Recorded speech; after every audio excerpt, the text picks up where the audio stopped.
നമസ്കാരം പ്രിയപ്പെട്ട പ്രേക്ഷകരെ, എല്ലാവർക്കും ഒരു നല്ല ദിവസത്തിലേക്ക് സ്വാഗതം. ഇന്നിപ്പോൾ രാവിലെ ബ്രസീലിൻ്റെ ആരാധകർക്ക് ഒട്ടും ശുഭകരമായ വാർത്തയല്ല. കാരണം ബ്രസീലിനെ സമനിലയിൽ തളച്ചിരിക്കുകയാണ് മൊറോക്കോ. ബ്രസീലിന് വിജയമൊക്കെ പ്രതീക്ഷിച്ചിരുന്നു. ആദ്യത്തെ മത്സരമാണ്. ബ്രസീൽ ആരാധകരൊക്കെ ഉറക്കവളച്ച് മത്സരം കണ്ട ദിവസം കൂടിയാണ് ഇന്ന്. ഇപ്പോൾ വെളുപ്പിന് അല്പം മുമ്പാണ് മത്സരം അവസാനിച്ചത്. പക്ഷേ 1-1 സമനിലയിലേക്ക് ടീമിന് പോകേണ്ടി വന്നു എന്നുള്ളത് അവർക്ക് നിരാശാജനകമായി. മറ്റൊന്ന്, മലയിടം തുരുത്തിൽ നമുക്കറിയാം വർഷങ്ങളായി പതിറ്റാണ്ടുകളായി തർക്കത്തിൽ കിടന്ന ഭൂമിയാണ്. ഒരുപാട് സമരം കണ്ടതാണ്, ഒരുപാട് പ്രതിഷേധം കണ്ടൊരു പ്രദേശമാണ്. അവിടെ ഇപ്പോൾ സമവായം അതിൻ്റെ പൂർണ്ണ അർത്ഥത്തിലെത്തിയിരിക്കുന്നു എന്ന വിവരം കൂടി പുറത്തു വരുന്നുണ്ട്. ഇന്നലെ രാത്രി വൈകി നടന്ന ചർച്ചകളിൽ മന്ത്രി റോജി എം ജോൺ അടക്കം പങ്കെടുത്ത ചർച്ചകളിൽ അവിടെ ഉള്ള ആദിവാസി കുടുംബങ്ങൾക്ക്, അവിടെ ദളിത് കുടുംബങ്ങൾക്കടക്കം ഭൂമി ഒപ്പം വീടും വെച്ചു നൽകാൻ ധാരണയായിരിക്കുന്നു. അതിനവർ സമ്മതിച്ചിരിക്കുന്നു.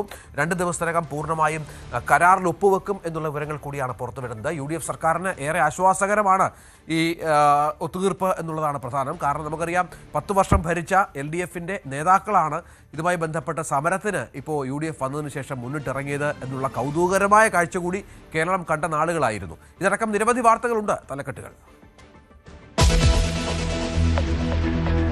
ലോക ഫുട്ബോളിൽ ബ്രസീലിനെ തളച്ചു മൊറോക്കോ. ഓരോ ഗോൾ വീതം നേടി സമനിലയിൽ. കാനറികൾക്ക് ആശ്വാസമായത് വിനീഷ്യസ് ജൂനിയർ.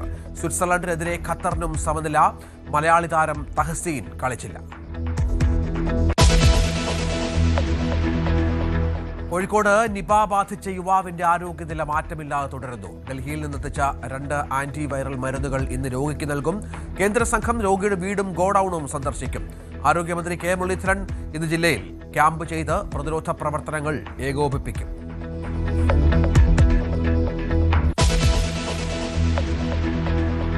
പരിയത്തുകാവ് ഭൂമി തർക്കത്തിൽ പ്രശ്ന പരിഹാരം. കുടുംബങ്ങൾക്ക് അതേ വസ്തുവിൽ തന്നെ 5 സെന്റ് സ്ഥലവും അതിലേക്ക് ആവശ്യമുള്ള റോഡ് സൗകര്യവും.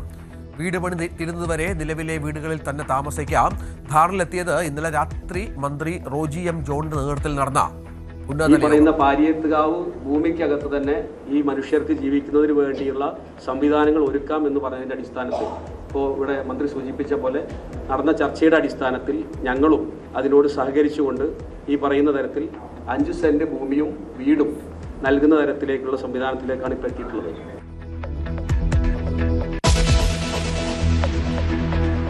ശബരിമല സ്വർണ്ണക്കൊള്ള കേസിൽ സന്നിധാനത്ത് ഇന്ന് നിർണായക പരിശോധന. കട്ടളപ്പാളി, പ്രഭാമണ്ഡലം എന്നിവ SIയുടെ നേതൃത്വത്തിൽ അഴിച്ചു പരിശോധിക്കും. നടപടി അന്തിമ റിപ്പോർട്ട് കോടതിയിൽ സമർപ്പിക്കുന്നതിന് മുന്നോടിയായി. നീക്കം ഹൈക്കോടതിയുടെ അനുമതിയോടെ.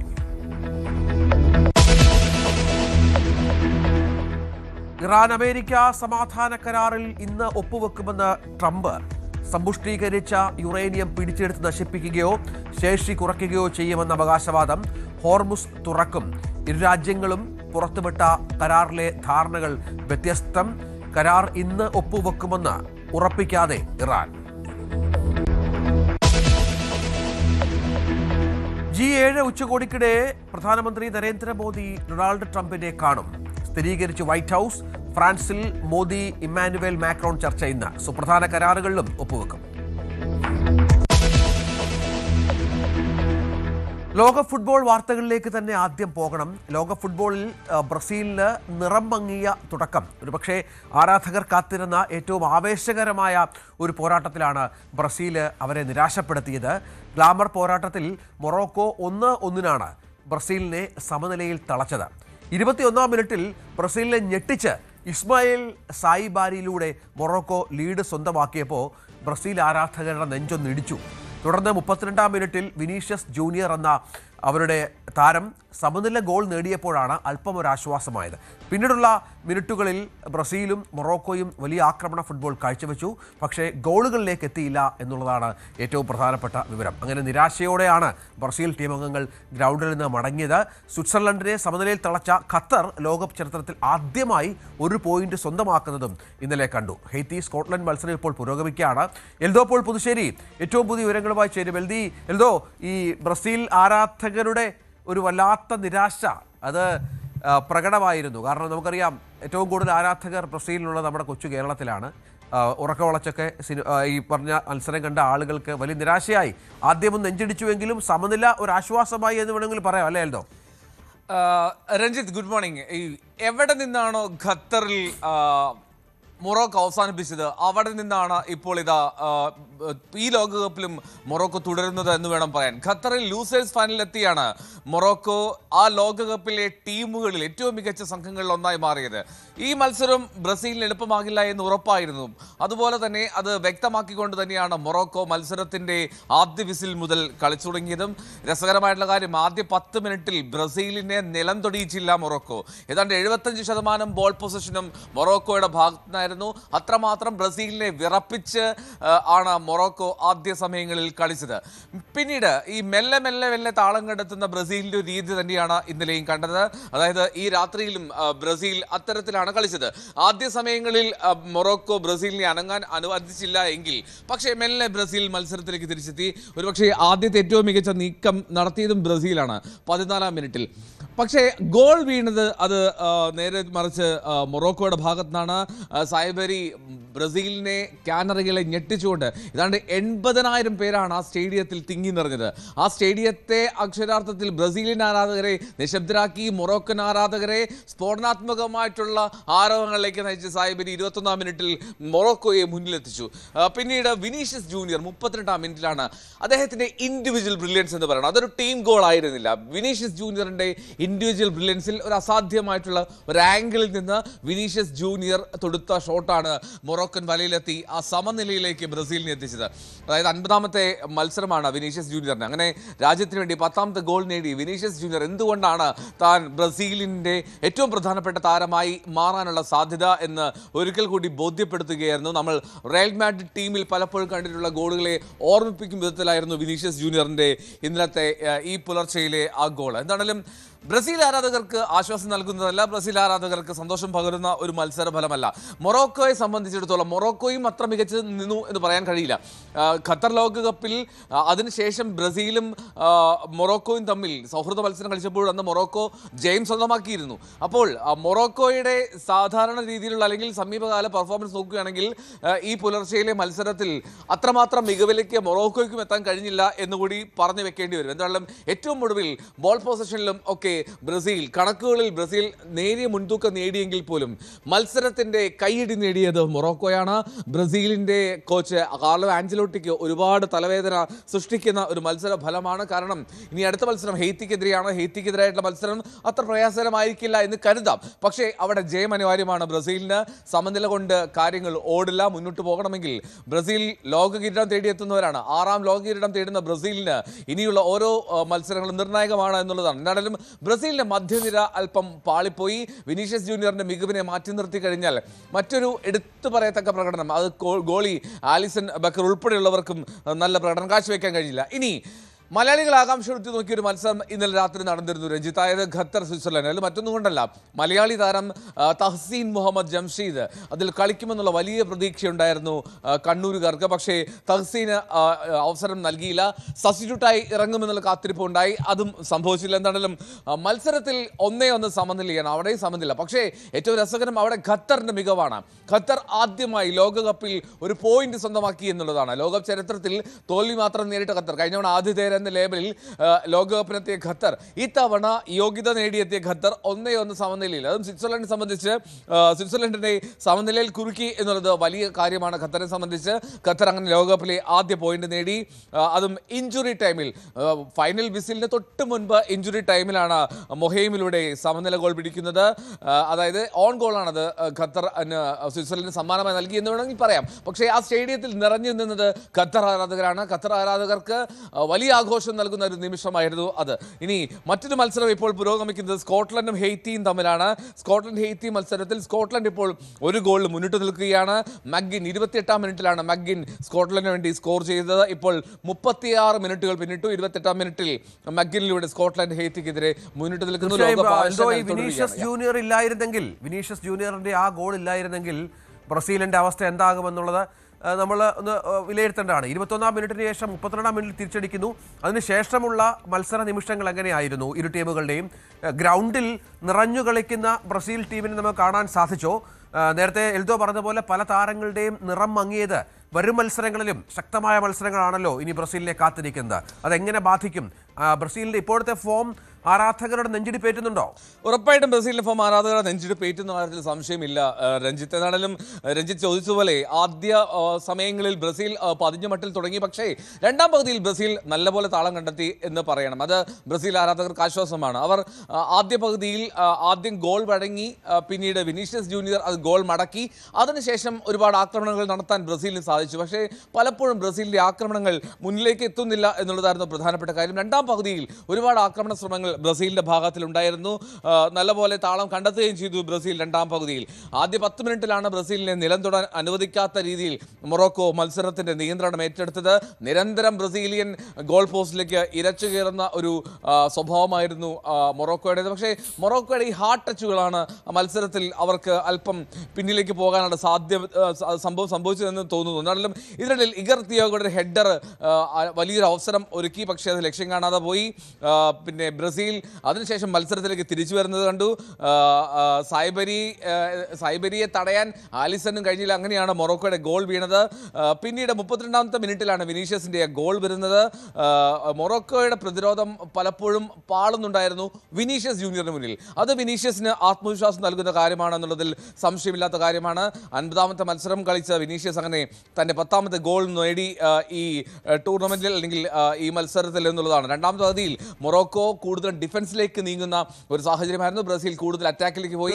വിശദമായി തന്നെ ഈ ബുള്ളറ്റിന്റെ അവസാനം എൽദോ ഇക്കാര്യങ്ങൾ വിശദീകരിക്കും. ഏതായാലും ബ്രസീൽ ആരാധകർക്ക് ഒട്ടും സന്തോഷകരമായ ഒരു മത്സരമായിരുന്നില്ല. സമനില എന്നുള്ളത് അവരെ സംബന്ധിച്ചിടത്തോളം തോൽവിക്ക് തുല്യമാണ്, പ്രത്യേകിച്ച് മൊറോക്കോയെ പോലെയുള്ള ഒരു ടീമിന് മുന്നിൽ.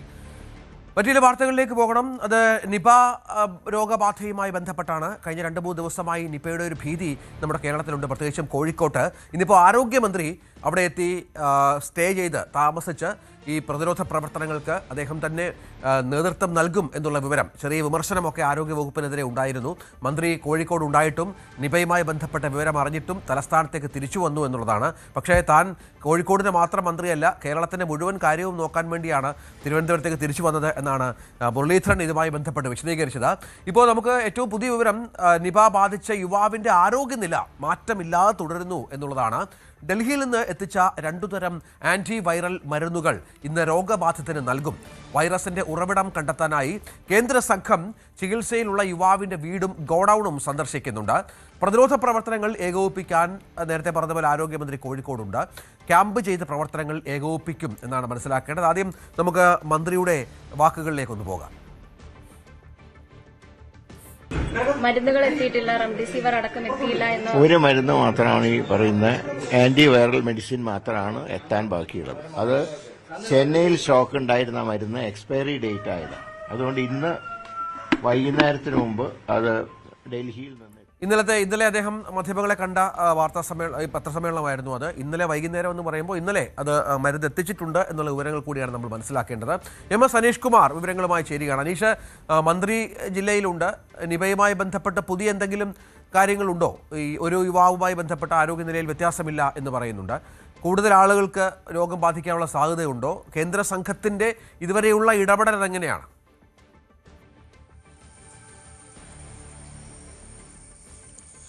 രഞ്ജിത്ത്, ഏറ്റവും ആദ്യം ആ ആശുപത്രിയിൽ കഴിയുന്ന 43-കാരനായ ആളുടെ ആരോഗ്യനില അങ്ങേയറ്റം ഗുരുതരമായി തന്നെ തുടരുകയാണ്. കഴിഞ്ഞ ദിവസം മോണോക്ലോണൽ ആൻറ്റിബോഡി നൽകുന്ന ഒരു നടപടിക്രമങ്ങൾ ആദ്യ ഡോസ് അതിൻ്റെ നൽകിയെങ്കിൽ പോലും അതിൽ കാര്യമായൊരു മാറ്റം അതിനെ തുടർന്നുണ്ടായിട്ടില്ല. ഇന്നലെ വൈകിട്ട് 2 തരം ആൻറ്റിവൈറൽ മരുന്നുകൾ ഡൽഹിയിൽ നിന്നും എത്തിച്ചിരുന്നു. ആ ഡോസ് നൽകുന്നതിനുള്ള നടപടിക്രമങ്ങളും ആരംഭിച്ചിട്ടുണ്ട്. പ്രോട്ടോകോൾ പ്രകാരം 2 നോഡൽ ഓഫീസർമാരുടെ മേൽനോട്ടത്തിലുള്ള ചികിത്സയാണ് ഇപ്പോൾ നടക്കുന്നത്. രാവിലെയും വൈകിട്ടുമായി ഡോക്ടർമാർ കൃത്യമായ ഒരു പരിശോധന രോഗിയിൽ നടത്തുന്നുണ്ട്. ഓരോ മണിക്കൂറും രോഗിയുടെ ആരോഗ്യനില കൃത്യമായി വിലയിരുത്തുന്നുണ്ട്. പക്ഷേ ആരോഗ്യനിലയിൽ കാര്യമായ ഒരു ആശയ്ക്ക് വക നൽകുന്ന ഒരു മാറ്റം ഇപ്പോഴും വന്നിട്ടില്ല എന്നതാണ് ഏറെ ശ്രദ്ധേയമായ കാര്യം. നേരത്തെ ഉള്ള ഒരു സാഹചര്യത്തിനപ്പുറം ഒരു രാഷ്ട്രീയ വിവാദമായി കൂടി ഈ നിപ്പ രോഗബാധ മാറുന്ന ഒരു സാഹചര്യം നിലവിലുണ്ട്. അത് പ്രത്യേകിച്ചും ഈ ആരോഗ്യമന്ത്രി ജില്ലയിൽ എത്തുന്നില്ല എന്നതുമായി ബന്ധപ്പെട്ടാണ്. ഓർത്തിരുന്നത്. ഒപ്പം മുൻകാലങ്ങളിലൊക്കെ നടത്തിയിരുന്ന പ്രതിരോധ നടപടികളൊക്കെ ആ ഒരു ആർജവത്തോടു കൂടി അല്ലെങ്കിൽ ആ ഒരു ഊർജ്ജത്തോടു കൂടി ഇപ്പോൾ നടത്തുന്നില്ല എന്നതാണ് ഏറെ വിമർശന വിധേയമായ കാര്യം. ഈ കഴിഞ്ഞ ദിവസം ഈ രോഗം സ്ഥിരീകരിക്കുന്നതും ആ ദിവസവും അതിൻ്റെ തലേ ദിവസവും ആരോഗ്യമന്ത്രി കെ മുരളീധരൻ കോഴിക്കോട് ജില്ലയിലുണ്ടായിരുന്നു. അദ്ദേഹം തിരുവനന്തപുരത്തേക്ക് പുറപ്പെടാനായി റെയിൽവേ സ്റ്റേഷനിൽ എത്തുന്ന സമയത്താണ് ഈ രോഗബാധ സംബന്ധിച്ച ഒരു സ്ഥിരീകരണത്തിൻ്റെ വിവരങ്ങൾ അദ്ദേഹത്തിന് കിട്ടുന്നത്. അദ്ദേഹം അപ്പോൾ തന്നെ പ്രതിരോധ പ്രവർത്തനങ്ങൾ ഊർജിതമാക്കാനൊക്കെ നിർദ്ദേശം നൽകിയെങ്കിലും അദ്ദേഹം തിരുവനന്തപുരത്തേക്ക് പോവുകയായിരുന്നു. അതിനുശേഷം 4 നാൾ കഴിഞ്ഞെങ്കിലും തിരിച്ച് കോഴിക്കോട്ടേക്ക് എത്താനോ അവിടെ ക്യാമ്പ് ചെയ്ത പ്രവർത്തനങ്ങൾ ഏകോപിപ്പിക്കാനോ ശ്രമിച്ചില്ല എന്നാണ് പ്രതിപക്ഷം ആരോപിക്കുന്നത്. മുൻകാലങ്ങളിലൊക്കെ നിപ രോഗബാധ എത്തിയ ഘട്ടങ്ങളിലെല്ലാം അന്നത്തെ ആരോഗ്യമന്ത്രിമാർ കോഴിക്കോട് ജില്ലയിൽ കേന്ദ്രീകരിക്കുകയും അവിടെ നിന്ന് കാര്യങ്ങൾക്ക് ചുക്കാൻ പിടിക്കുകയും ചെയ്തിരുന്നു. ഒരുപക്ഷെ ഈ നിപ പ്രതിരോധ ത്തിനായുള്ള കൺട്രോൾ റൂമിൽ പോലും സർക്കാരിൻ്റെ ഒരു മന്ത്രി എന്ന പ്രതിനിധി ചെന്നത് ഇന്നലെയാണ്. ജില്ലയുടെ ചുമതലയുള്ള മന്ത്രി AP അനിൽകുമാർ അവിടെ ഇന്നലെ മുൻ മന്ത്രിയായിരുന്ന ഒപ്പം ബേപ്പൂരിൻ്റെ MLA കൂടി. ഈ സ്ഥലം ഈ രോഗബാധിതനായ ആളുള്ളത് ബേപ്പൂർ മണ്ഡലത്തിൻ്റെ കീഴിൽ വരുന്ന രാമനാട്ടുകര നരസഭയുടെ കീഴിലെ 5ാം ഡിവിഷനിലാണ്. അവിടുത്തെ ജനപ്രതിനിധി കൂടിയായ മുഹമ്മദ് റിയാസ് ഇന്നലെ ഈ നിപ പ്രതിരോധം പാളി എന്നാരോപിച്ച് കൺട്രോൾ റൂമിന് മുൻവശം പ്രതിഷേധമൊക്കെ തീർക്കുകയും ചെയ്തു. വൈകുന്നേരം CPM പ്രതിഷേധ പ്രകടനം തന്നെ രാമനാട്ടുകരയിലും ഒപ്പം കോഴിക്കോട് നഗരത്തിലും നടത്തുന്ന ഒരു സാഹചര്യത്തിലേക്കും മാറുകയും ചെയ്തു. എന്തായാലും ഇതിൻ്റെയൊക്കെ ഒരു പിന്തുടർച്ച അല്ലെങ്കിൽ ഇതിൻ്റെയൊക്കെ ഒരു തുടർച്ച എന്ന വണ്ണമാണ് ഇന്ന് ആരോഗ്യമന്ത്രി കോഴിക്കോട് ജില്ലയിൽ എത്തുന്നത്. അദ്ദേഹം 11 മണിക്ക് വന്ദേ ഭാരത് എക്സ്പ്രസ്സിൽ കോഴിക്കോട് ട്രെയിനിൽ ഇറങ്ങും. അതിനുശേഷം നേരെ നിപ കൺട്രോൾ റൂം പ്രവർത്തിക്കുന്ന കോഴിക്കോട് കളക്ട്രേറ്റിലേക്ക് പോകും. അവിടെ അവലോകന യോഗം, അതായത് ഇതുവരെ ഈ രോഗവുമായി ബന്ധപ്പെട്ട് സ്വീകരിച്ച പ്രതിരോധ പ്രവർത്തനങ്ങൾ, രോഗിയുടെ ആരോഗ്യകരമായ സാഹചര്യം, ഇനി അടുത്ത ദിവസങ്ങളിൽ തുടർന്ന് മുന്നോട്ട് ഏത് രീതിയിൽ പോകണം എന്നത് സംബന്ധിച്ച ഒരു മാർഗരേഖയൊക്കെ ഈ ഇന്നത്തെ യോഗത്തിൽ ഉണ്ടാക്കും. അതിനുശേഷമാവും അദ്ദേഹം മറ്റു കാര്യങ്ങളിലേക്കൊക്കെ. ഏതായാലും നിപ ബാധിച്ച ചെറുപ്പക്കാർ യുവാവിന്റെ ആരോഗ്യനിലയിൽ മാറ്റമില്ല എന്നുള്ളതാണ് നമുക്ക് ലഭിക്കുന്ന വിവരം. കൂടുതൽ മരുന്നുകൾ നൽകിയിട്ടുണ്ട്. കേന്ദ്ര സർക്കാരൊക്കെ ഇതുമായി ബന്ധപ്പെട്ട് ഇടപെടുന്നുണ്ട്. കേന്ദ്ര സംഘം കേരളത്തിലുണ്ട്. സംസ്ഥാനത്തെ ആരോഗ്യമന്ത്രി ഇന്ന് മുതൽ കോഴിക്കോടെത്തി പ്രവർത്തനങ്ങൾ ഏകോപിപ്പിക്കാനുള്ള നീക്കവും നടത്തുന്നുണ്ട്. ഏതായാലും നമുക്ക് കുറച്ച് ആശങ്കാജനകമായ സാഹചര്യങ്ങളൊക്കെ ഒഴിഞ്ഞു എന്ന് വേണമെങ്കിൽ കരുതാം. MS സനീഷ് കുമാറാണ് വിവരങ്ങൾ പങ്കുവച്ചത്. മറ്റു വാർത്ത പശ്ചിമേഷ്യൻ സംഘർഷവുമായി ബന്ധപ്പെട്ടാണ്. ഇറാനുമായി സമാധാന ധാരണാപത്രം ഇന്ന് ഒപ്പുവെക്കുമെന്നാണ് അമേരിക്കൻ പ്രസിഡന്റ് ട്രംപിൻ്റെ പ്രസ്താവന. പക്ഷേ ഇറാൻ അത് സമ്മതിച്ചു നൽകുന്നില്ല എന്നുള്ളത് പ്രധാനപ്പെട്ട ഒരു കാര്യമാണ്. ഇറാൻ ആണവശക്തി ആകില്ലെന്ന് അടക്കമുള്ള വ്യവസ്ഥകളാണ് കരാറിൻ്റെ ഭാഗമായി അമേരിക്ക ഉൾക്കൊള്ളിച്ചിട്ടുള്ളത്. കരാർ ഒപ്പുവെച്ചാൽ ഉടൻ ഹോർമൂസ് കടലിടുക്ക് പൂർണ്ണമായും തുറക്കും എന്നും ട്രംപ് അമേരിക്ക അവകാശപ്പെടുന്നുണ്ട്. ഇറാന്റെ ഭാഗത്തു നിന്ന് ഇതുവരെ ഇതുമായി ബന്ധപ്പെട്ട സ്ഥിരീകരണമില്ല എന്നുള്ളത് ഏറ്റവും പ്രധാനപ്പെട്ട ഒന്നായി മാറുകയാണ്. പാകിസ്ഥാനാണ് മധ്യസ്ഥ ചർച്ചകൾ വഹിക്കുന്നത്. പാകിസ്ഥാൻ പ്രധാനമന്ത്രിയൊക്കെ ഇന്ന് കരാർ ഒപ്പിടുമെന്നുള്ള അവകാശവാദം മുന്നോട്ട് വെക്കുന്നതും ഏറ്റവും പ്രധാനപ്പെട്ട ഒന്നാണ്. VV വിനോദ് നാഷണൽ ഡെസ്കിൽ നിന്ന് ഏറ്റവും പുതിയ വിവരങ്ങളുമായി ചേരും. വിനോദ്, ഇതിപ്പോൾ ട്രംപ് കഴിഞ്ഞ കുറേ ദിവസങ്ങളായി പറയുന്ന കാര്യത്തിൻ്റെ ഒരു ആവർത്തനം എന്ന് വേണമെങ്കിൽ കരുതാം. പക്ഷെ അതിനൊരു ഡേറ്റ് പറയുകയാണ്. ഇന്നിപ്പോൾ ഞായറാഴ്ച ദിവസം ഒപ്പുവെക്കും എന്നുള്ളത്. എന്താണ് ട്രംപ് പറഞ്ഞു വെക്കുന്നത്? അതുമായി ബന്ധപ്പെട്ട് കർശനമായ ചില വ്യവസ്ഥകൾ കൂടി ഏർപ്പെടുത്തിയിട്ടുണ്ട് എന്നറിയുന്നു. അതിൽ പ്രധാനപ്പെട്ട ഒന്ന്, ഇറാൻ്റെ ആണവ സമ്പുഷ്ടീകരണം അത് പൂർണ്ണമായും ഇല്ലാതാക്കും, ആണവായുധങ്ങൾ പിടിച്ചെടുക്കും, യുറേനിയം അടക്കം പിടിച്ചെടുക്കും, ഇറാൻ ആണവായുധം നിർമ്മിക്കില്ല എന്ന് ഉറപ്പാക്കും എന്നും മറ്റുമാണ്. അത് ഏതെങ്കിലും തരത്തിൽ ഇറാൻ സമ്മതിക്കാൻ ഇടയുണ്ടോ ഈ പുതിയ സാഹചര്യത്തിൽ? രഞ്ജിത്ത്, ഇരു രാജ്യങ്ങളും പുറത്തുവിട്ട കരാറിൻ്റെ വിശദാംശങ്ങൾ അത് വ്യത്യസ്തമാണ്. അമേരിക്ക പുറത്തുവിട്ട കാര്യങ്ങളല്ല ഇറാൻ്റെ ഭാഗത്തു നിന്ന് വരുന്നത്. അതുകൊണ്ട് തന്നെയാണ് ഇതിലൊരു അനിശ്ചിതത്വം തുടരുന്നതും. ഈ കരാർ ഒപ്പിടുമോ ഇല്ലയോ എന്നതിൽ ഇതുവരെ ഒരു ധാരണ അല്ലെങ്കിൽ അങ്ങനെ ഒരു ഉറപ്പ് ഉണ്ടായിട്ടില്ല. ഇറാൻ്റെ ഭാഗത്ത് നിന്ന് ഏതെങ്കിലും തരത്തിലൊരു ഔദ്യോഗിക സ്ഥിരീകരണം പുറത്തു വന്നിട്ടില്ല. ഡൊണാൾഡ് ട്രംപ് ആകട്ടെ വലിയ ആത്മവിശ്വാസം പ്രകടിപ്പിക്കുന്നുമുണ്ട്. അദ്ദേഹം പറയുന്നത് ഈ ആഴ്ച തന്നെ ഈ കരാർ ഒപ്പിടുമെന്നുള്ളൊരു പ്രഖ്യാപനം ഉണ്ടായിരുന്നു. അങ്ങനെയാണ് ഇന്ന് ഈ കരാർ ഒപ്പിടുന്നു എന്ന ട്രംപിൻ്റെ പ്രഖ്യാപനം വരുന്നത്. പാകിസ്ഥാൻ പ്രധാനമന്ത്രി ഷഹബാസ് ഷെരീഫ് ഉൾപ്പെടെയുള്ളവരും ഈ കരാർ യാഥാർത്ഥ്യമാകും എന്ന് അവകാശപ്പെടുന്നുണ്ട്. അവരാണ് ഈ മധ്യസ്ഥ ചർച്ചയുമായി ബന്ധപ്പെട്ട കാര്യങ്ങൾ കൈകാര്യം ചെയ്തത്. അങ്ങനെ ഒരു ആത്മവിശ്വാസം പ്രകടിപ്പിക്കുമ്പോൾ തന്നെ ഇറാൻ്റെ ഭാഗത്ത് നിന്ന് അങ്ങനെ കരാർ ഒപ്പിടുന്നതുമായി ബന്ധപ്പെട്ട് ഏതെങ്കിലും തരത്തിലുള്ള ഒരു അനുകൂലമായ തീരുമാനം അല്ലെങ്കിൽ അങ്ങനെ ഒരു പ്രഖ്യാപനം ഉണ്ടായിട്ടില്ല. മാത്രമല്ല, ഇതൊരു ഡിജിറ്റലായിട്ടുള്ളൊരു ഒപ്പുവെക്കലായിരിക്കും, അല്ലെങ്കിൽ ഏതെങ്കിലും ഒരു സ്ഥലത്ത് പ്രത്യേകിച്ച് നേതാക്കൾ കൂടിക്കാഴ്ച നടത്തിയുള്ള ഒരു ധാരണയിലെത്തുകയായിരിക്കുമോ എന്ന കാര്യത്തിലും ഒരു ഉറപ്പില്ല. ഒരു ഇലക്ട്രോണിക് സൈനിങ് എന്ന നിലയ്ക്കുള്ള ആലോചനകളാണ് ഇപ്പോൾ നടക്കുന്നത്. നേരത്തെ JD വാൻസ് കരാറുമായി ബന്ധപ്പെട്ട് ഈ ഒപ്പുവെക്കുമെന്നാണ് ട്രംപിൻ്റെ ഭാഗത്തു നിന്ന് ഒരു പ്രഖ്യാപനം ഉണ്ടായിരുന്നത്. അതും ദിവസങ്ങൾക്ക് മുൻപുണ്ടായിരുന്ന ഒരു പ്രഖ്യാപനമാണ്.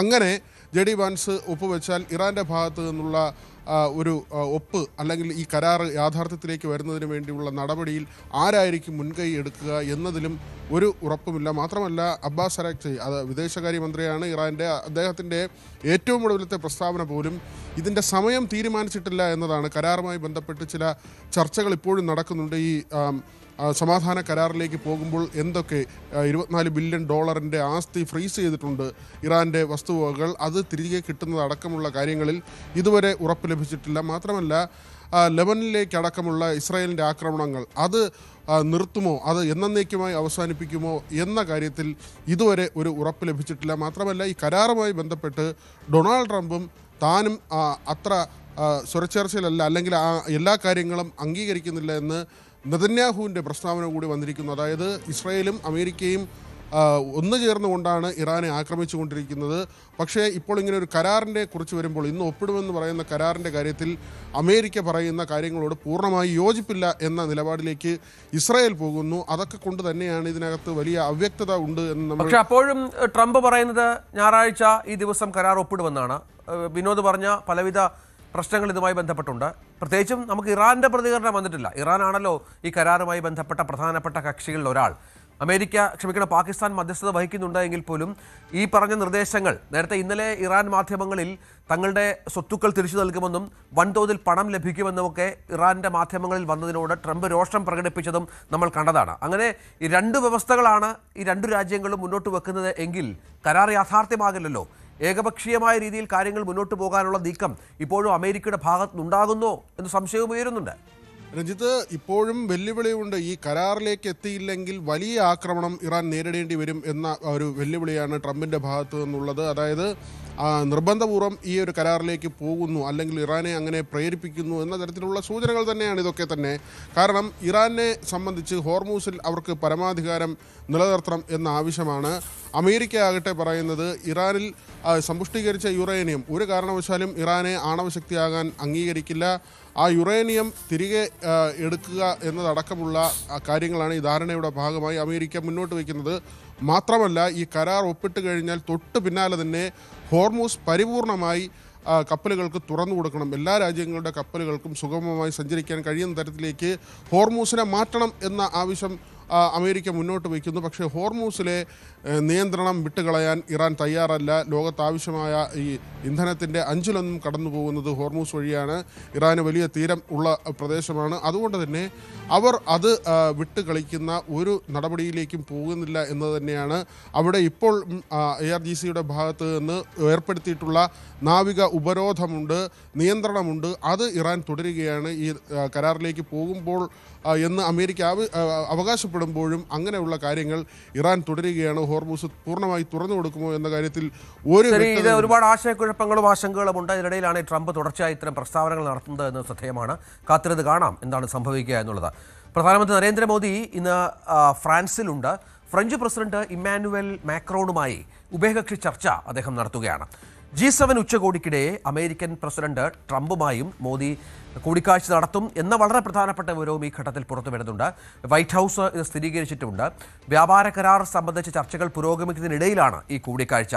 ഇന്ത്യ, ഫ്രാൻസ് ഉൾപ്പെടെയുള്ള രാജ്യങ്ങളിൽ നിന്ന് പ്രമുഖ സ്റ്റാർട്ടപ്പുകളെയും വെഞ്ചർ ക്യാപിറ്റൽ ഫണ്ടുകളെയും ഒരുമിച്ച് കൊണ്ടുവരുന്ന ഭാരത് ഇന്നോവേറ്റ്സ് ഉച്ചകോടി നേതാക്കൾ സംയുക്തമായി ഉദ്ഘാടനം ചെയ്യും എന്നതും പ്രധാനപ്പെട്ട ഒരു കാര്യമാണ്. ശബരിമല സ്വർണ്ണക്കൊള്ളക്കേസിലും നിർണായകമായ നീക്കം SITയുടെ ഭാഗത്തുനിന്നുണ്ടാകുന്നു. കട്ടിളപ്പാളി, പ്രഭാമണ്ഡലം എന്നിവ ഇന്ന് അഴിച്ച് പരിശോധിക്കും എന്നുള്ള വിവരങ്ങളാണ് പുറത്തുവരുന്നത്. അന്തിമ റിപ്പോർട്ട് കോടതിയിൽ സമർപ്പിക്കുന്നതിന് മുന്നോടിയായാണ് SITയുടെ ഈ പരിശോധന. ഹൈക്കോടതിയുടെ അനുമതിയും ഈ പരിശോധനയ്ക്കുണ്ട് എന്ന് വേണം മനസ്സിലാക്കാൻ. SIT സംഘം പരിശോധന നടത്തുന്നത് ഏതാണ്ട് ഇപ്പോൾ 3ാമത്തെ തവണയാണ് എന്ന് വേണം മനസ്സിലാക്കാൻ. ഇതുമായി ബന്ധപ്പെട്ട് ശബരിമലയിൽ ശശിനാരായണൻ വിവരങ്ങൾ പങ്കുവെക്കുകയാണ്. ശശിനാരായണൻ, റിപ്പോർട്ട് സമർപ്പിക്കുക എന്നുള്ളത്, അന്തിമമായി സമർപ്പിക്കുക എന്നുള്ളത് വലിയൊരു കടമ്പയാണ് ഇവരുടെ മുന്നിൽ. ഏറ്റവും അവസാനവട്ട ശ്രമങ്ങളുടെ ഭാഗമായാണ് ഈ പുതിയ പരിശോധന എന്ന് വേണ്ടേ മനസ്സിലാക്കാൻ? രഞ്ജിത്തെ, തീർച്ചയായും അതിനാണ്. നേരത്തെ ശബരിമലയിൽ പ്രത്യേക അന്വേഷണ സംഘം പരിശോധന നടത്തിയിരുന്ന സ്വർണ്ണക്കൊള്ളക്കേസുമായി ബന്ധപ്പെട്ടുള്ള തെളിവുകളൊക്കെ ശേഖരിക്കുകയും ചെയ്തു. പക്ഷേ ഈ സ്വർണ്ണക്കൊള്ളക്കേസിന് പ്രധാനമായും തെളിവായി ശേഖരിക്കേണ്ട കട്ടളപ്പാളിയിലെയും അതുപോലെ തന്നെ പ്രഭാമണ്ഡലത്തിലെയും അത് രണ്ടും അവിടെ അഴിച്ച് അതിൽ നിന്ന് ശാസ്ത്രീയമായി സാമ്പിൾ ശേഖരിക്കണമെന്നുള്ളതാണ് ഇപ്പോഴുള്ള നടപടി. ഇതിനു വേണ്ടിയാണ് പ്രത്യേക അന്വേഷണ സംഘം ഇന്ന് ഹൈക്കോടതി അനുമതിയോട് കൂടി തന്നെ സന്നിധാനത്തെത്തിയതിനു ശേഷം ഈ പരിശോധിക്കുക. എന്തായാലും ഇന്ന് വൈകിട്ടോടു കൂടിയായിരിക്കും പ്രത്യേക അന്വേഷണ സംഘം എത്തുക എന്നുള്ള വിവരമാണ് നമുക്ക് ലഭിക്കുന്നത്. കാരണം വൈകിട്ടാണ് നട തുറക്കുന്നത്. നട തുറന്നിരിക്കുന്ന വേളയിലാണ് ഇത് പരിശോധിക്കാൻ കഴിയുള്ളൂ. അതുകൊണ്ട് തന്നെ ശാസ്ത്രീയമായ ഒരു പരിശോധന ഇന്നുണ്ടാകും. അത് കട്ടളപ്പാളിയും അതുപോലെ തന്നെ ഈ പ്രഭാമണ്ഡലം അഴിച്ചാണ് പരിശോധിക്കുക. ബാക്കിയുള്ള പരിശോധനകൾ നേരത്തെ തന്നെ സന്നിധാനത്തെ നടപടിക്രമങ്ങളെല്ലാം പ്രത്യേക അന്വേഷണ സംഘം പൂർത്തിയാക്കിയിരുന്നു. ഈ അന്തിമ റിപ്പോർട്ട് ഹൈക്കോടതിക്ക് സമർപ്പിക്കുന്നതിനുണ്ടായാണ് ഇത്തരം തെളിവുകൾ സ്വീകരിക്കേണ്ടതായി വരുന്നത്.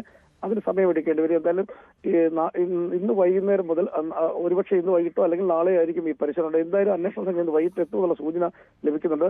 നാളെയും മറ്റന്നാളുമായിട്ട് 2 ദിവസത്തെ പരിശോധന കൂടി കൃത്യമായ രേഖകൾ സാമ്പിൾ ശേഖരിച്ചതിന് ശേഷം ഇതിന്റെ രേഖകൾ കോടതി ഹാജരാക്കാൻ അന്ത്യ റിപ്പോർട്ട് സമർപ്പിക്കുക എന്നുള്ളതാണ് പ്രത്യേക അന്വേഷണ സംഘം നടത്തുന്നത്. നിലവിലത്തെ കാര്യത്തിൽ ഈ കേസിൽ 12 പ്രതികളാണുള്ളത്. എല്ലാ പ്രതികളും 3 മാസം കഴിഞ്ഞതോടുകൂടി സ്വാഭാവിക ജാമ്യം ലഭിക്കുകയും പുറത്താവുകയും ചെയ്തു. വലിയ വിമർശനങ്ങളും ഈ കേസുമായി ബന്ധപ്പെട്ട് പ്രത്യേക അന്വേഷണ സംഘത്തിലുണ്ട്. ഇതെല്ലാം ഇരിക്കെയാണ് ഈ അവസാനഘട്ട ഈ പരിശോധന കൂടി പൂർത്തിയാക്കിയതിനു ശേഷം ഈ അന്തിമ റിപ്പോർട്ട് സമർപ്പിക്കാനായി പ്രത്യേക അന്വേഷണ സംഘം സന്നിധാനത്ത് ഇന്നും നാളെയുമായി പരിശോധന നടക്കുമെന്നുള്ള വിവരമാണ് നമുക്ക് ലഭിക്കുന്നത്. ശരി ശശിനാരായണൻ.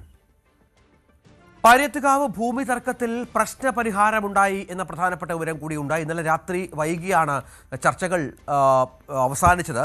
പാരിയത്തുകാവ് നിവാസികൾക്ക് അതേ വസ്തുവിൽ തന്നെ 5 സെന്റ് സ്ഥലവും അതിലേക്ക് ആവശ്യമുള്ള റോഡ് സൗകര്യവും ഏർപ്പെടുത്താനാണ് ഇപ്പോൾ തീരുമാനമെടുത്തിരിക്കുന്നത്. വീട് പണി തീരുന്നതുവരെ നിവാസികൾക്ക് നിലവിലെ വീടുകളിൽ തന്നെ താമസിക്കാം എന്ന തീരുമാനവും അവർക്ക് അംഗീകരിക്കാവുന്ന ഒന്നായി മാറി.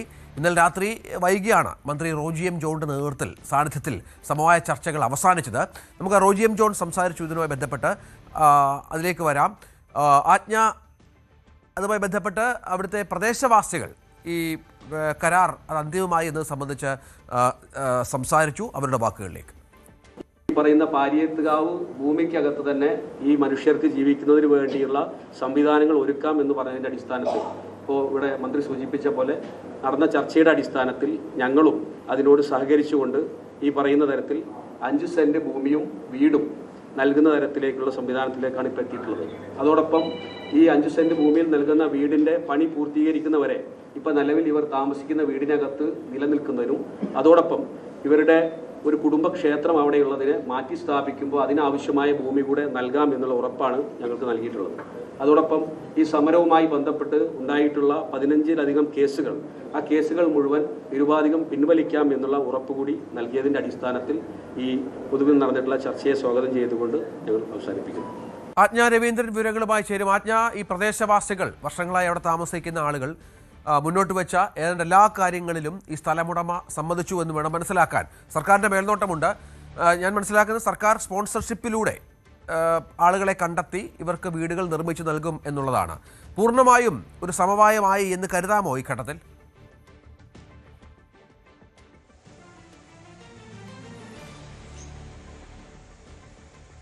രഞ്ജിത്ത്, റിസർവേ നടപടികൾ അവിടെ പെൻഡിംഗ് ആയി തന്നെ നിൽക്കുന്നുണ്ട്. എന്നിരുന്നാലും ഈ പ്രദേശവാസികളുടെ പ്രശ്നത്തിനൊരു പരിഹാരമാകും എന്ന് വേണം. കാരണം ഇന്നലെ കളക്ട്രേറ്റിൽ നടന്ന ചർച്ചയ്ക്ക് 2-3 മണിക്കൂറിലധികം നീണ്ട ചർച്ചയ്ക്കൊടുവിലാണ് ഇത്തരത്തിലൊരു സമവായത്തിലേക്ക് എത്തുന്നത്. അത് ഈ സ്ഥലമുടമയും ഈ വീട്ടുകാരും തമ്മിലൊരു ചർച്ചയിലേക്കും അതിനുശേഷം അവരെ കുറച്ചു നേരം ഇതുമായി ബന്ധപ്പെട്ട് തീരുമാനം എടുക്കുക എന്നൊരു നീക്കത്തിലേക്ക് നീങ്ങുകയും അവർ പുറത്തിറങ്ങി കളക്ട്രേറ്റിന് പുറത്തിറങ്ങി അവർ കൂട്ടത്തോടെ ആലോചിക്കുകയും ചെയ്യുന്നുണ്ട്. ആ ആലോചനയ്ക്ക് ശേഷമാണ് ഇത്തരത്തിലൊരു തീരുമാനത്തിലേക്ക് എത്തുന്നത്. സർക്കാർ തന്നെ അവരെ പുനരധിവസിപ്പിക്കുന്ന സാഹചര്യത്തിലേക്ക് തന്നെയാണ് നൽകിയിരിക്കുന്നത്. ഈ ഭൂമി തർക്കം രമ്യമായി പരിഹരിച്ചതായിട്ടാണ് കഴിഞ്ഞ ദിവസം റോജി എം ജോൺ വ്യക്തമാക്കിയത്. അങ്ങനെയാണ്. അതുമാത്രമല്ല, ഭൂമിയിൽ താമസിക്കുന്നവരും ഭൂവുടമകളും ഉദ്യോഗസ്ഥരും കൂടി പങ്കെടുത്ത യോഗത്തിലാണ് ഇത്തരത്തിലൊരു തീരുമാനം ആയിരിക്കുന്നത്.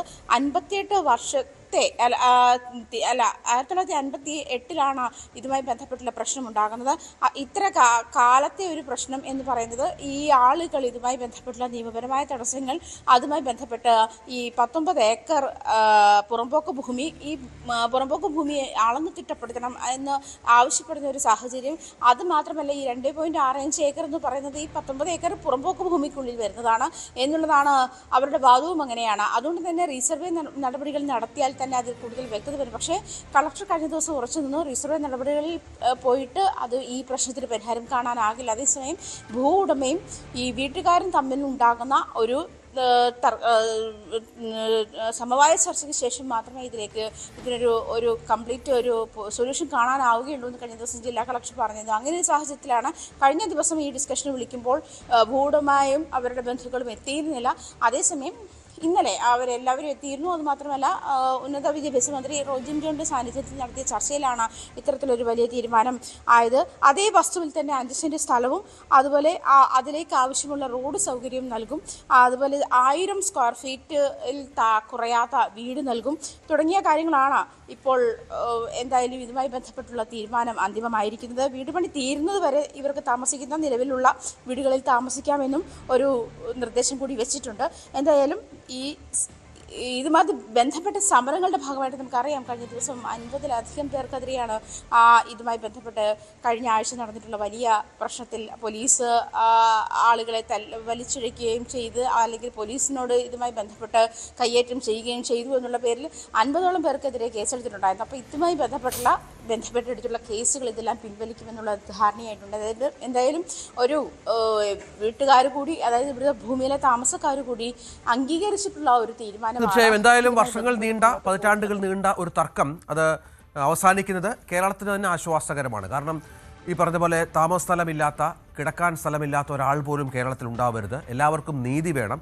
അതിന് സർക്കാർ മുന്നിട്ടിറങ്ങി മന്ത്രി റോജി എം ജോണിനെ അഭിനന്ദിക്കണം. അദ്ദേഹം മുന്നിട്ടിറങ്ങി നടത്തിയ ചർച്ച അദ്ദേഹത്തിൻ്റെ വലിയൊരു വിജയം കൂടിയാണ്, സംശയമില്ല. കാലങ്ങളായി പരിഹരിക്കാതിരുന്ന ഒരു പ്രശ്നത്തിന് പരിഹാരമുണ്ടാക്കുന്നത് UDF സർക്കാരിൻ്റെ തൊപ്പിയിൽ ഒരു തൂവൽ കൂടിയാണ്, സംശയമില്ല. ആജ്ഞയാണ് വിവരങ്ങൾ പങ്കുവച്ചത്. കാട്ടാന ഭീതിയിലാണ് പത്തനംതിട്ട കോന്നിയിലെ കൊന്നപ്പാറ നിവാസികൾ. കഴിഞ്ഞ ദിവസം രാത്രിയിൽ ജനവാസ മേഖലയിൽ ഇറങ്ങിയ കാട്ടാനകൾ കാർഷിക വിളകൾ വ്യാപകമായി നശിപ്പിച്ചു. പ്രദേശവാസികൾ വലിയ പ്രതിഷേധത്തിലാണ്. കോന്നി പഞ്ചായത്തിലെ 6ാം വാർഡിലാണ് ഇപ്പോൾ ഞാൻ നിൽക്കുന്നത്. എന്തായാലും ജനവാസ മേഖലയിൽ കാട്ടാന ശല്യം വലിയ രൂക്ഷമായിരിക്കും. ഇന്നലെയും ഈ പ്രദേശത്തെ കാട്ടാന ഇറങ്ങി കൃഷിയും അതുപോലെ തന്നെ മറ്റ് ശല്യങ്ങളും ചെയ്തിട്ടുണ്ട്. എന്തായാലും നാട്ടുകാർ വലിയ പ്രതിഷേധത്തിലാണ്. വനംവകുപ്പ് ഉദ്യോഗസ്ഥർ ഇപ്പോൾ ഇവിടെ വന്നിട്ടുണ്ട്. ചേട്ടൻ്റെ കൃഷിയില്ലെന്ന് വെച്ചാൽ എങ്ങനെയാണ് സംഭവം? എൻ്റെ തന്നെയാണ്. എങ്ങനെയായിരുന്നു? എപ്പോഴും ഇറങ്ങിയെന്ന് അറിഞ്ഞുകൂടാ. എന്തായാലും 5 കൂടി ഞാനിവിടെ ഉണ്ടായിരുന്നു, കൃഷി സ്ഥലത്തുണ്ടായിരുന്നു. അതിന് ശേഷമാണ് അത് ഇറങ്ങിയിരിക്കുന്നത്. ഒന്നിൻ്റെ വഴിയും അവിടെ പ്ലാവ് ഉണ്ടായിരുന്നു, പ്ലാവിലെ ചക്കയും എല്ലാം നശിപ്പിച്ചിട്ട് പോയി. സ്ഥിരം ഇങ്ങനെ ഒരു സ്ഥിരം ആദ്യമല്ല, 100 വർഷത്തിന് ശേഷം ആദ്യമായിട്ടാണ് ഇറങ്ങിയിരിക്കുന്നത്. വലിയ നഷ്ടം ഉണ്ടായിരുന്നു. അതിൽ നല്ലവരുണ്ട്, വാഴയെല്ലാം പോയിട്ടുണ്ട്. എൻ്റെ തന്നെയല്ല ഇവിടെ വെറുതെ ഇവിടെ അയൽവാസികളുടെ എല്ലാം വാഴ നശിപ്പിച്ചിരിക്കുകയാണ്. പിന്നെ ഫോറസ്റ്റ് ഡിപ്പാർട്ട്മെൻറ്റ് പറയുന്നത് ഈ കൈത നട്ടതുകൊണ്ടാണ്. കൈത ഒരു 25 വർഷം മുമ്പ് ഇവിടെ കൈത ഉണ്ടായിരുന്നു. ആ സമയത്തൊന്നും ഇങ്ങനെ ഒരു ആക്രമണം ഉണ്ടായിട്ടില്ല. പക്ഷേ ഇപ്പോൾ നിരന്തരമായി ഇവിടെ ഈ ആക്രമണം നടക്കുന്നതായിട്ടാണ് ഇപ്പോൾ ബോധ്യപ്പെടുന്നത്. ഇപ്പോൾ ഏറ്റവും അടുത്ത ദിവസം ഞള്ളൂർ, ആവോലിക്കുഴി ഈ വനവാസ മേഖല വിട്ട് ജനവാസ മേഖലയിലേക്ക് ഇറങ്ങി വരുന്നുണ്ട്. കൃത്യമായ പരിഹാരം അതെന്താണെന്ന് വെച്ചാൽ, ഇത് കൃഷിഭൂമി ആയതുകൊണ്ട് കൃഷിക്കാർ ചെയ്യട്ടെ, അല്ലെങ്കിൽ കൃഷിഭവൻ ചെയ്യട്ടെ എന്ന് പറഞ്ഞ് ഒഴിയാൻ പറ്റുന്നൊരു കാര്യമല്ല. ഞങ്ങൾക്ക് രാവിലെ നടക്കാൻ വരുന്ന ആൾക്കടക്കം ജീവനും സ്വത്തിനും സംരക്ഷണം നൽകേണ്ട ഒരു ബാധ്യത കൂടി ഇപ്പോൾ വന്നിരിക്കുകയാണ്. അത് കൃത്യമായി നടപ്പാക്കുന്നില്ലെങ്കിൽ ഞങ്ങൾ ബദൽ നടപടി എന്ന നിലയിൽ പ്രത്യേക സമരത്തിലേക്ക് പോകും. ഇപ്പോൾ കഴിഞ്ഞ ദിവസം ROയുടെയും DFOയുടെയും ഓഫീസിന് മുമ്പിലേക്ക് ജനകീയ സമരങ്ങൾ നടന്നു. ഇനി ഞങ്ങളുടെ ഭാഗത്തുനിന്ന് കൊന്നപ്പാറയിൽ നിന്നും വേണമെങ്കിൽ അങ്ങനെ സമരം സംഘടിപ്പിക്കേണ്ടി വരുന്നാൽ അതിന് ഞങ്ങൾ തയ്യാറാവും. എങ്ങനെയാണ് ആളുകൾ വലിയ പ്രശ്നത്തിലാണ്? വന്യമൃഗ ശല്യം, പ്രത്യേകിച്ച് കാട്ടാനയുടെ ശല്യം ഇപ്പം ജനവാസ മേഖലയിലാണ് ഇപ്പം വ്യാപകമായി കൊണ്ടിരിക്കുന്നത്. അപ്പം അതിനൊരു കാരണം ഈ ഫോറസ്റ്റ് ഡിപ്പാർട്ട്മെന്റ് നടത്തുന്ന ഫെൻസിങ് പരിപാടി ഏകദേശം വിജയമാണ്. അതുകൊണ്ട് ആ ഫോറസ്റ്റിന്റെ ഏരിയയിലുള്ള ഈ ആനയുടെ വരവ് നിന്നിട്ട് അത് മറ്റു വഴി തേടി ജനവാസ മേഖലയിലേക്ക് എത്തുകയാണ്. ഇപ്പോൾ തന്നെ ആവലിക്കുഴി ഭാഗത്ത് കഴിഞ്ഞ ദിവസം ഉണ്ടായിരുന്നു. അതേപോലെ തന്നെ ഒരു കൂട്ടം ആനകളാണ് നമ്മുടെ തവളപ്പാറയിൽ കഴിഞ്ഞ ദിവസം വന്ന് ഇത്രയും വലിയ നാശനഷ്ടം ഉണ്ടാക്കിയത്. എന്നിരുന്നാൽ തന്നെയും നമ്മളെക്കൊണ്ട് ചെയ്യാൻ പറ്റുന്ന എല്ലാ കാര്യങ്ങളും ചെയ്യുന്നതിന് വേണ്ടിയുള്ള ഒരു പരിശ്രമമാണ് ഇപ്പോൾ നടത്തുന്നത്. ഫോറസ്റ്റ് ഡിപ്പാർട്ട്മെന്റുമായിട്ട്, റേഞ്ച് ഓഫീസറുമായിട്ട് ഞങ്ങളെല്ലാവരും സംസാരിച്ചതിന്റെ അടിസ്ഥാനത്തിൽ വനം വകുപ്പുമായിട്ട് ബന്ധപ്പെട്ട മേഖലയിലെ ഫെൻസിങ് ഏകദേശം പൂർത്തീകരിച്ച് അത് ഏകദേശം വിജയപ്രദമാണ്. ഇനിയിപ്പം സ്വകാര്യ വ്യക്തികളുടെ ഭൂമിയാണ് ഈ ഫെൻസിങ് ചെയ്ത് സംരക്ഷിക്കേണ്ടത്. പാലക്കാട് ജില്ലയിൽ എത്രയോ വർഷങ്ങളായി പൊട്ടിപ്പൊളിഞ്ഞു കിടന്ന മുണ്ടൂർ ചെർപ്പുളശ്ശേരി തൂത റോഡ് അടുത്ത കാലത്താണ് അത്യാധുനിക രീതിയിൽ പുനർനിർമ്മിച്ചത്. ഇതോടെ കോങ്ങാട് ഏഴക്കാട് മേഖല വലിയ പ്രശ്നത്തിലാണ് ചെന്നെത്തിയത്. റോഡ് നിർമ്മാണത്തിലെ അശാസ്ത്രീയത മൂലം നിരന്തരം അപകടങ്ങളാണ് ഈ മേഖലയിൽ ഇപ്പോൾ. മഴക്കാലമായതോടെ അപകടങ്ങളുടെ എണ്ണം വല്ലാതെ കൂടുകയും ചെയ്തത് നാട്ടുകാരെ അടക്കം വലിയ പരിഭ്രാന്തിയിലും പ്രതിസന്ധിയിലുമാക്കിയിട്ടുണ്ട്. നിർമ്മാണം പൂർത്തീകരിച്ചതോടെ പാലക്കാട് ചെർപ്പുളശ്ശേരി പാതയിൽ അപകടം പതിവാവുകയാണ്. 100-ലധികം അപകടങ്ങളാണ് കോങ്ങാട് മേഖലയിലുണ്ടായത്. മഴക്കാലമായതോടെ അപകടവും പതിവായി. കോങ്ങാട് ഏഴക്കാട് റേഷൻ കട വളവിൽ കഴിഞ്ഞ ദിവസം പിക്കപ്പ് വാൻ മറിഞ്ഞിരുന്നു. അപകടത്തിൽ പിക്കപ്പ് വാനിലുണ്ടായിരുന്നവർ നിസ്സാര പരിക്കുകളോടെ രക്ഷപ്പെട്ടു. കഴിഞ്ഞ വെള്ളിയാഴ്ച ഏഴക്കാട് റേഷൻ കട വളവിൽ റോഡിൽ തെന്നി നീങ്ങിയ ലോറി എതിരെ വന്ന ബൈക്ക് യാത്രികനെ ഇടിച്ചു. അപകടത്തിൽ പൊള്ളാച്ചി സ്വദേശി മുരുകന് പരിക്കേറ്റിരുന്നു. അപകടങ്ങൾ വീണ്ടും ഉണ്ടായിരിക്കുന്നു.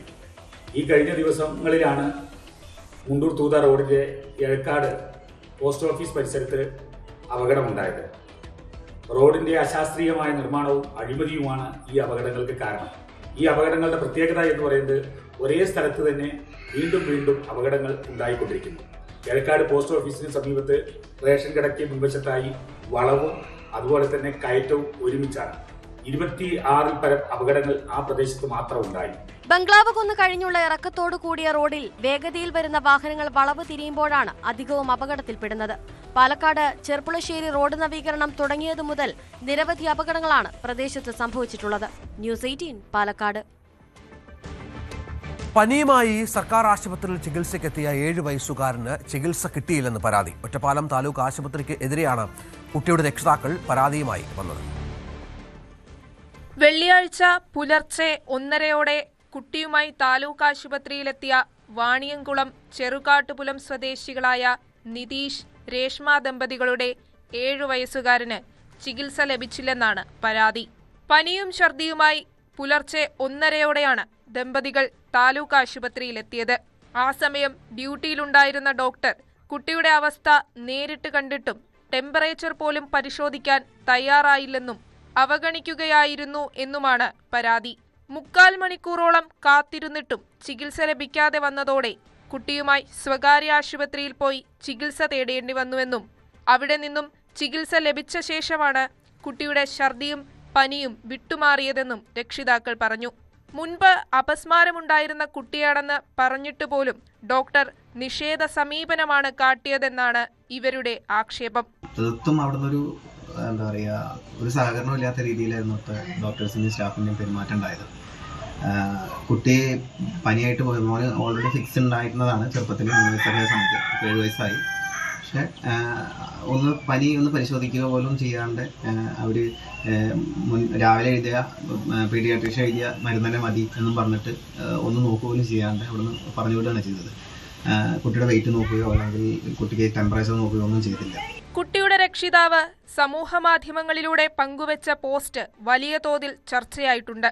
ആരോഗ്യവകുപ്പിന് പരാതി നൽകുമെന്ന് കുട്ടിയുടെ രക്ഷിതാക്കൾ പ്രതികരിച്ചു. അങ്ങനെ ഒരു അനുഭവം ഉണ്ടാകുന്നത് ഗവൺമെന്റ് ഹോസ്പിറ്റലിന്റെ ഭാഗത്തുനിന്ന് ആദ്യമായിട്ടല്ല. 2-3 വട്ടം ഇങ്ങനെ കണ്ടപ്പോൾ ഉണ്ടാകുന്ന ഒരു മാനസികമായിട്ടുള്ളൊരു ബുദ്ധിമുട്ടുകൊണ്ടാണ് ഞാനത് ഫേസ്ബുക്കിൽ പോസ്റ്റ് ചെയ്തത്. സാധാരണക്കാർക്ക് ആശ്രയിക്കേണ്ട അങ്ങനത്തെ ഹോസ്പിറ്റലുകൾ ഈ രീതിയിൽ നിരുത്തരവാദമായിട്ട് പെരുമാറുമ്പോൾ ഉണ്ടാകുന്നൊരു മാനസിക ബുദ്ധിമുട്ടുണ്ട്. അതിനെ അധികാരികളെ ആരെങ്കിലും അറിയിച്ചിട്ടുണ്ടോ? തീർച്ചയായിട്ടും അത് എന്തായിട്ട് പോകണം തന്നെയാണ് ഞങ്ങൾ വിചാരിക്കുന്നത്. കാരണം ഇനിയൊരാൾക്ക് ഇങ്ങനത്തെ ഒരു അവസ്ഥ ഉണ്ടാവാൻ പാടില്ല. അതേസമയം സംഭവം ശ്രദ്ധയിൽപ്പെട്ടിട്ടുണ്ടെന്നും പരാതി ലഭിച്ചിട്ടില്ലെന്നും എന്താണ് സംഭവിച്ചത് എന്ന് അന്വേഷിക്കുകയാണെന്നും ആശുപത്രി സൂപ്രണ്ട് പ്രതികരിച്ചു. ന്യൂസ് 18 ഒറ്റപ്പാലം. നമുക്കിനി ന്യൂസ് 18ന്റെ സ്പെഷ്യൽ ഡേയിലേക്ക് ഒന്ന് പോകാം. ആറ്റിങ്ങൽ സ്വദേശിനി വിജിയുടെ പിറന്നാളാണിന്ന്. ആശംസകൾ അറിയിച്ചിരിക്കുന്നത് നിധിനാണ്. വിജിക്ക് ന്യൂസ് 18ന്റെയും പിറന്നാൾ ആശംസകൾ. ഇന്ന് 2ാം പിറന്നാൾ ആഘോഷിക്കുകയാണ് ആരോമൽ എന്ന നൈതിക് സുമേഷ്. ആശംസകൾ അറിയിച്ചിരിക്കുന്നത് നാട്യ സുമേഷ്.